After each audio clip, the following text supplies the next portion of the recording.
poursuit sur notre lancée des émotions. Cette deuxième vidéo porte sur la gestion de nos émotions. Alors, une fois qu'on a pris conscience du problème, on est maintenant prêt à passer à la gestion de soi.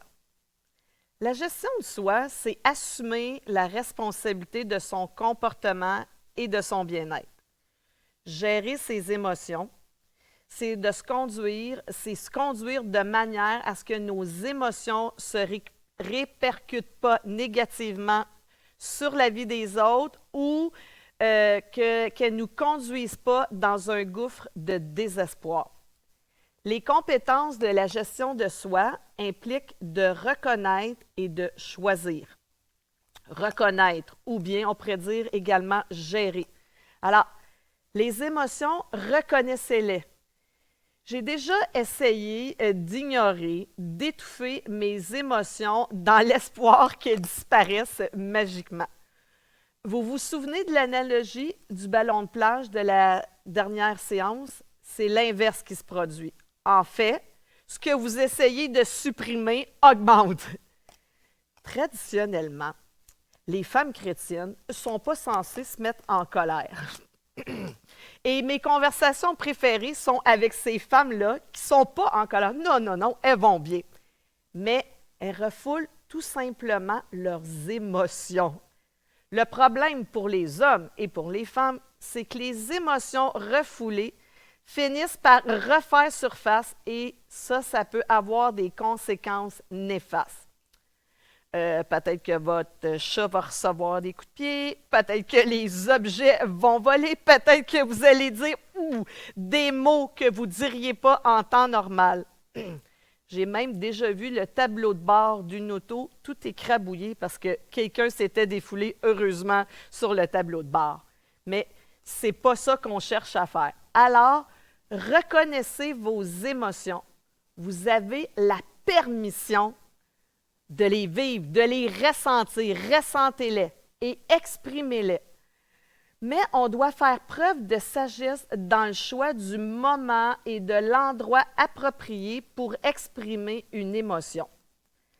Alors, je ne me limite pas à une seule personne à qui je vais partager mes émotions. Il y a quelques personnes à qui je peux partager des choses plus difficiles.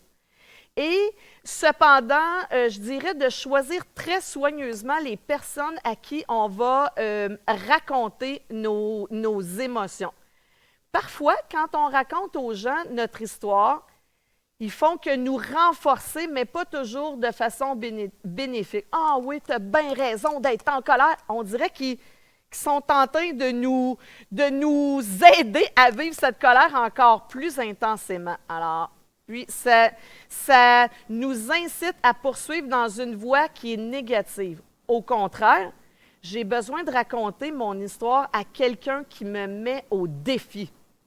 On a besoin de personnes qui savent écouter et qui peuvent nous orienter vers Dieu. Vous pouvez également le dire à Dieu. Dieu peut s'en charger. Il n'est pas du tout pris au dépourvu. Il gère la situation. Ça me rappelle David dans les psaumes. Lire les psaumes, c'est comme jeter un coup d'œil dans un journal intime. David a écrit au sujet de l'abandon, de la confiance, de l'épuisement, de la peur, de la solitude, de la force et bien d'autres choses aussi. Les psaumes nous donnent des mots pour exprimer notre cœur et nos émotions à Dieu. Et quand on fait ça, ça nous fait énormément de bien. Mais on ne veut pas rester coincé. Alors, on reconnaît ce qu'il faut changer. On reconnaît comment on vit nos émotions. Et là, c'est là qu'on passe à évaluer. Est-ce que c'est vrai? Quelles sont les pensées et les histoires qui sont rattachées à cette émotion? Et c'est alors qu'on est en mesure de choisir notre réponse, pas notre réaction.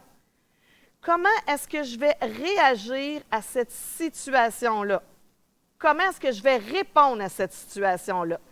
D'après tout ce que je sais à ce sujet-là, on doit se rappeler qu'on a toujours le choix, toujours, Parfois, on se dit, oui, mais mon collègue m'a vraiment mis en colère, c'est pour ça que j'ai crié.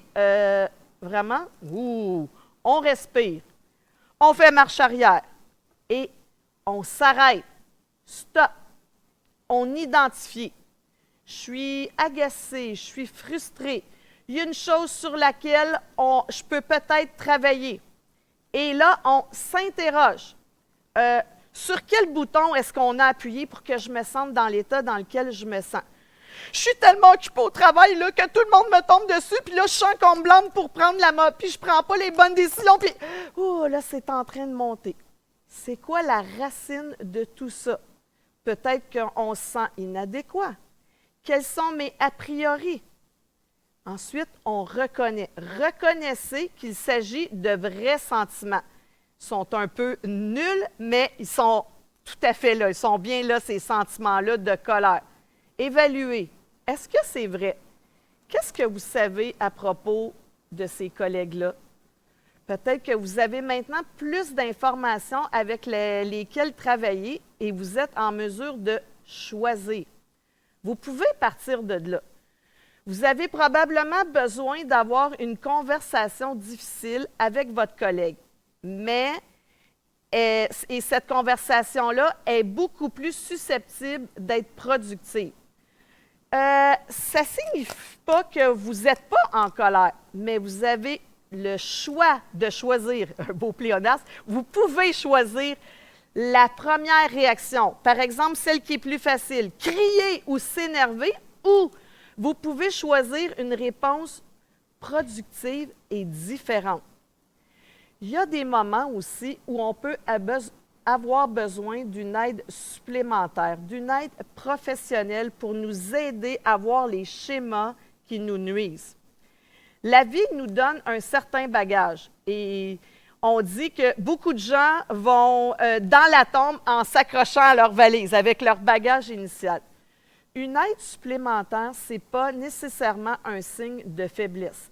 C'est une forme, au contraire, d'auto-leadership, d'autogestion qui nous permet de veiller à notre bien-être afin d'être plus en santé et plus utile dans la mission de Dieu.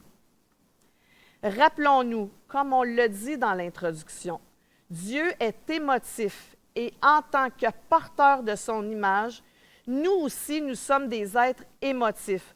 On rit, on pleure, on aime, on se réjouit, on se met en colère. On ressent de la compassion.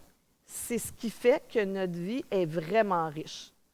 Alors que nous apprenons à ressentir et à gérer nos fortes émotions, Dieu nous comprend. Il est là tout à côté de nous. Il nous réconforte alors que nous continuons sur le chemin de la maturité.